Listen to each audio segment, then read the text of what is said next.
In the name of Allah, we are going to discuss now the mucosa associated lymphoid tissue, which is a part of secondary lymphoid organs. It is one of the largest lymphoid organ. Why? Because it contains 70% of our body's immune cells. It can be present in our mucosa as a nodular lymphoid tissue or as a diffuse tissue. When it appears as a very large conspicuous structure, we call it as tonsils. And in your small intestine, in the ileum, it is present as pear patches, and in the large intestine entry point in the appendix, it is also present as a larger lymphatic nodules.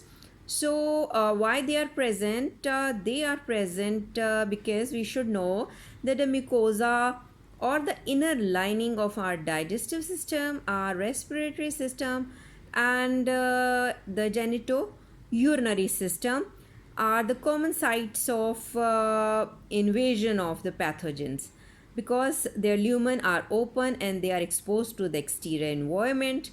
So for their protection, Allah has made our mucosal connective tissue well laden with these large and diffuse collection of lymphocytes inside these lymphoid tissues, which we named earlier. What they carry? They carry B lymphocytes, T lymphocyte, and other cells that are a part of it. Before it, we have discussed the tonsils, which are a major part of it.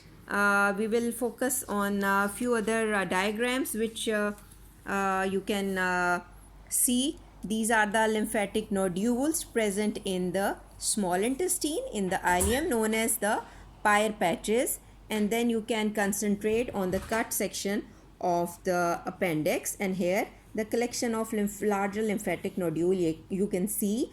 They also function as a mucosa associated lymphoid tissue.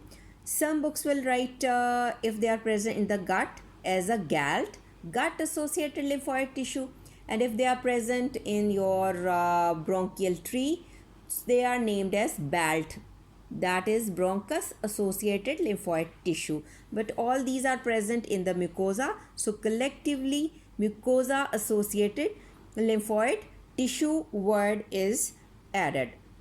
So now again we have to concentrate on this mucosa associated lymphoid tissue. We should know that in our body, let's discuss that there are how many line of defense in our body. First line of defense in our body is the intact skin or the intact mucosal lining, which are the first line of defense against your microorganism. The second line of defense of your immune system is called as innate or natural part of the immune system. That also is available to destroy the pathogen like bacteria, the virus, and the cancerous cells. They have to deal with all these. But this natural or innate immunity, which is very prompt and very quick, but is non-specific, you would say. Here the cells like neutrophils can ingest and destroy many kinds of bacteria, but they do not memorize, or they do not know that which enemy is this against which they are acting. The third part of your immune system is adaptive or acquired immunity, which is very much specific. That builds in few days, you would say. This is a third line of defense. It may take several days, but become functional and very much specific. It is composed of the T and B lymphocytes and the antigen presenting cells.